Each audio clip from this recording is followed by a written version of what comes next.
Bienvenidos a este oasis de tiempo en la semana. En esta oportunidad vamos a estudiar el capítulo 2 del Apocalipsis relacionado con el mensaje a las iglesias.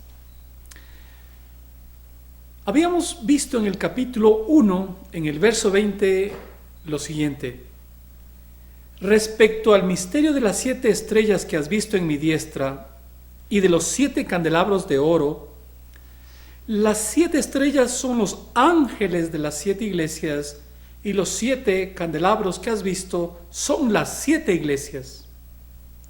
Entonces vemos con claridad que los 7 candelabros es símbolo de la iglesia y que las 7 estrellas son ángeles o mensajeros o ministros a los cuales se envían los mensajes para que ellos lo difundan en la iglesia.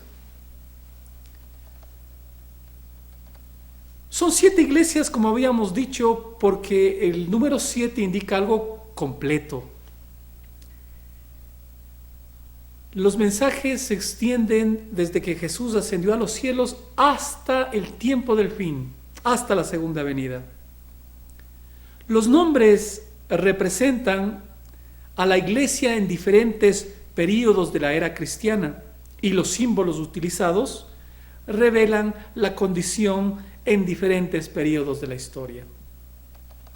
Vamos a ver entonces la primera iglesia. Apocalipsis 2, verso 1. Escribe al ángel, al ministro de la iglesia en Éfeso, el que tiene las 7 estrellas en su diestra, el que anda en medio de los candelabros de oro, dice esto. Éfeso significa deseable.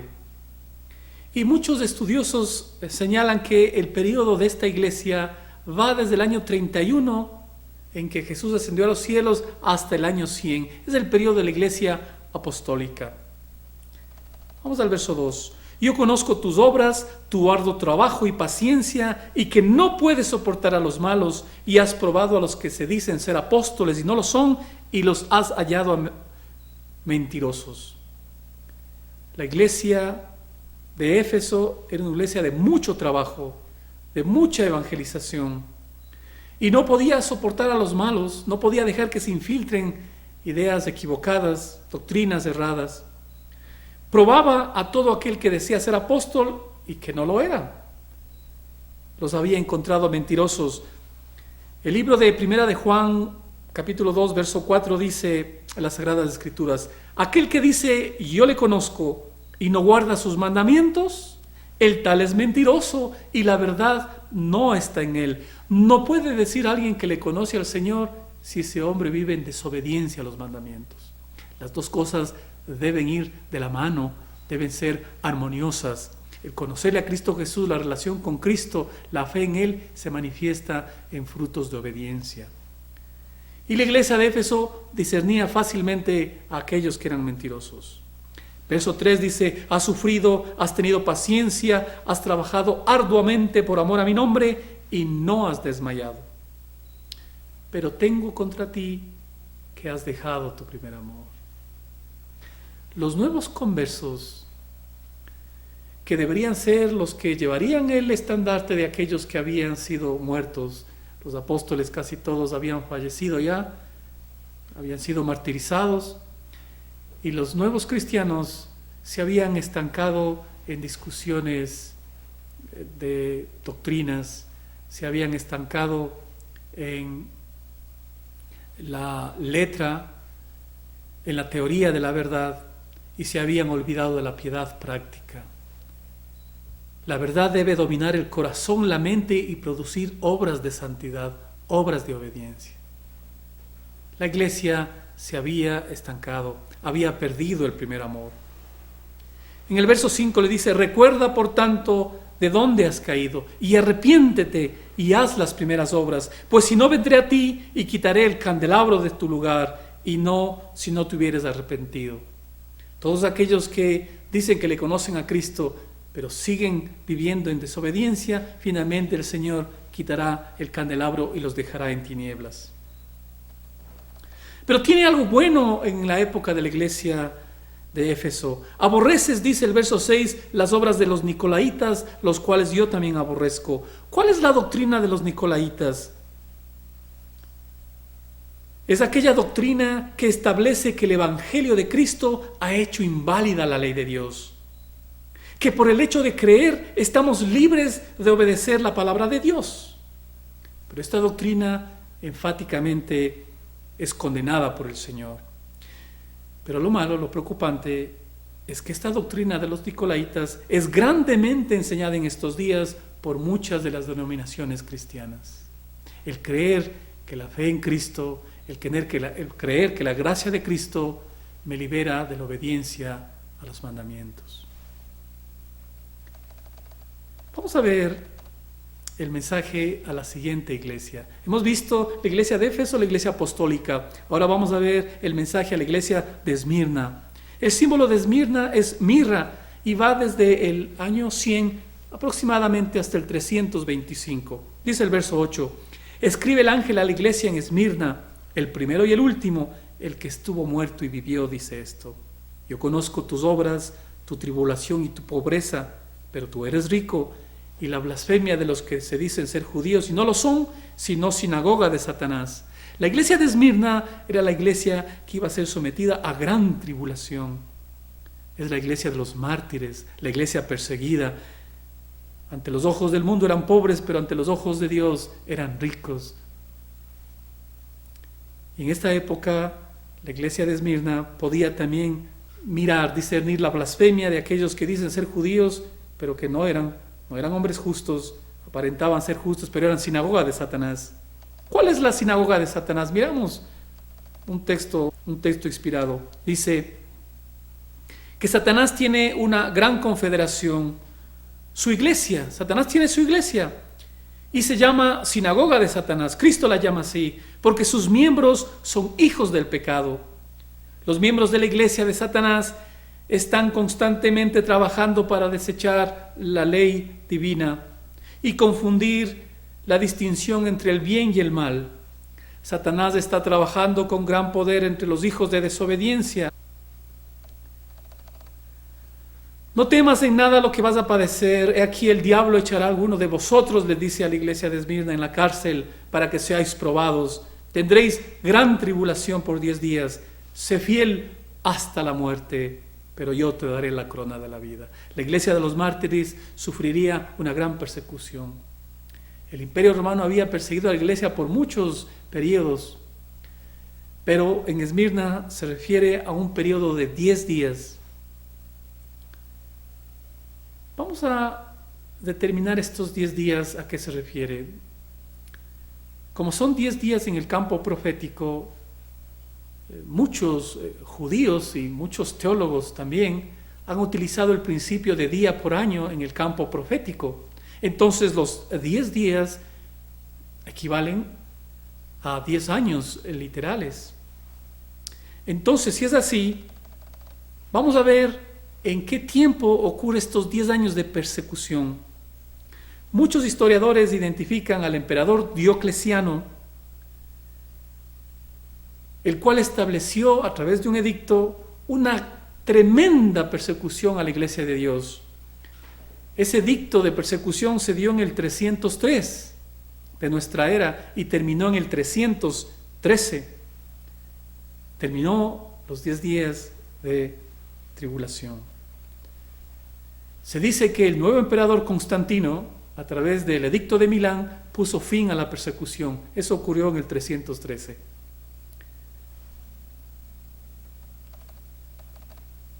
Vamos a ver entonces ahora el mensaje a la siguiente iglesia. Pasamos por la iglesia de los mártires, ahora vamos a ir a la iglesia de Pérgamo. Pérgamo significa elevación y altura, e iría desde el año 325 de nuestra era hasta el 538. Verso 12, escribe el ángel a la iglesia en Pérgamo, el que tiene la espada de 2 filos, dice esto: yo conozco tus obras y dónde moras, donde está el trono de Satanás. La iglesia había pasado por la época de persecución. Ahora la iglesia era tolerada. El Señor esperaba que su iglesia llegara a niveles excelsos, elevados, a alturas que no tenía antes en la persecución. Pero ahora en la época de paz, la iglesia del Señor, muchos de la iglesia del Señor, iban a morar o a pasearse o a acercarse donde estaba el trono de Satanás. Para este tiempo, Satanás utilizaba el trono del Imperio Romano. Entonces la iglesia comenzaba a relacionarse con los emperadores, con el poder político, y esa unión entre el paganismo y el cristianismo daría malos resultados. Sin embargo, el Señor tenía en esa época muchos creyentes que retenían el nombre del Señor, dice el verso 13, que no habían negado la fe, ni aun en los días en que Antipas, mi testigo fiel, fue muerto entre vosotros, donde mora Satanás. ¿Quién es este Antipas? En el griego familiar está compuesto de dos palabras, anti, que dice en lugar de, y pas, que significa padre, en lugar del padre. Este nombre debe aplicarse sin duda a Cristo Jesús. Y Cristo Jesús, como Antipas, dice, la Biblia se refiere a él como el testigo fiel. Fue muerto entre vosotros donde mora Satanás. Roma dominaba a todo el imperio en todo el Mediterráneo. Y Cristo fue muerto en Jerusalén, una provincia que era dominada por Roma. En el verso 14, en la iglesia de Esmirna dice, pero tengo unas pocas cosas contra ti, que tienes ahí a los que retienen la doctrina de Balaam, que enseña a Balac a poner tropiezo ante los hijos de Israel, a comer cosas sacrificadas a los ídolos. Este Balaam era un hombre que había sido profeta de Dios en un tiempo. El rey Balac le había pedido que viniese a su tierra para que maldiga al pueblo de Israel. Intentó hacerlo, pero Dios calló la boca del profeta y en lugar de maldiciones profirió bendiciones. No podía maldecir a Israel mientras estuviese fiel. Y Balaam le aconsejó a Balac, mientras sean obedientes, no le alcanzará maldición alguna. Haz que los hijos de Israel desobedezcan y verán cómo les vienen enseguida las maldiciones. Esta idea fue bien recibida por Balac y enseguida pusieron en práctica un plan. Proclamarían una gran fiesta idolátrica. Balaam se encargaría de invitar a los hijos de Israel para que vayan a esa celebración. Se pondría música seductora, se llevaría a las mujeres más hermosas de Madián y seducirían a los hijos de Dios, al principio con amistad y luego a través de la corrupción caerían en la violación del mandamiento y adulterarían. Y enseguida se inclinarían a ofrecer sacrificios también a los ídolos. Así es como sucedió en la época de Balaam, sucedió en el periodo de esta iglesia de Pérgamo. Comenzaría a haber una mezcla entre la verdad y el error. La paz que se gozaba daría como resultado la introducción de muchas herejías. Y también tienes a los que retienen la doctrina de los nicolaitas, las cuales yo aborrezco. En la iglesia de Éfeso no se toleraba a los nicolaitas, pero aquí en la iglesia de Pérgamo los nicolaitas eran bien recibidos. Miren lo contradictorio. Le dice, por tanto, arrepiéntete, pues si no vendré a ti y pelearé contra ellos con la espada de mi boca. Vamos a ver el siguiente periodo de la iglesia, el mensaje a la iglesia en Tiatira. Tiatira significa dulce sabor de trabajo y se dice que va desde el 538 hasta 1798. En la iglesia anterior, a través de la mezcla de la verdad y el error, se puso las bases para el desarrollo de un poder religioso que empezaría a reinar en el 538. Un largo periodo, 1260 años de dominio. Vamos a ver qué dice y los símbolos utilizados dentro de la iglesia en Tiatira.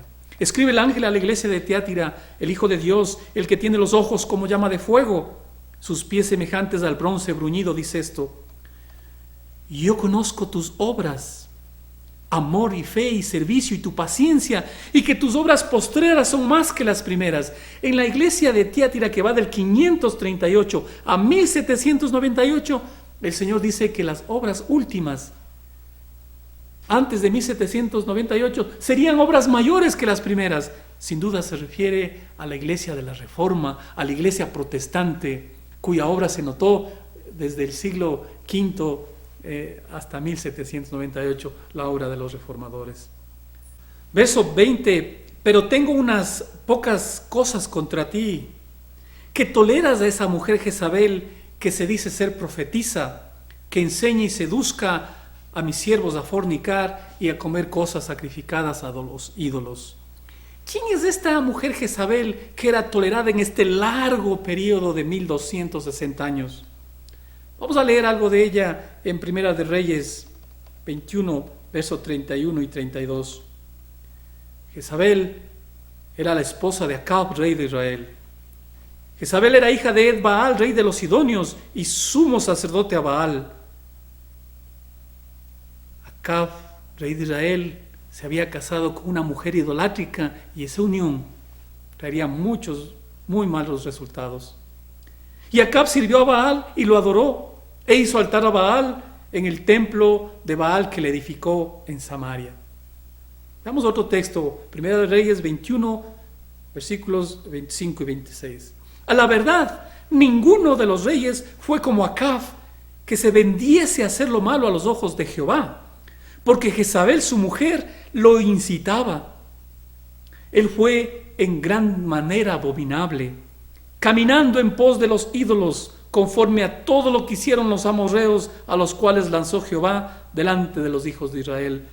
La época de mayor apostasía fue la época en que el rey Acab y su esposa gobernaron.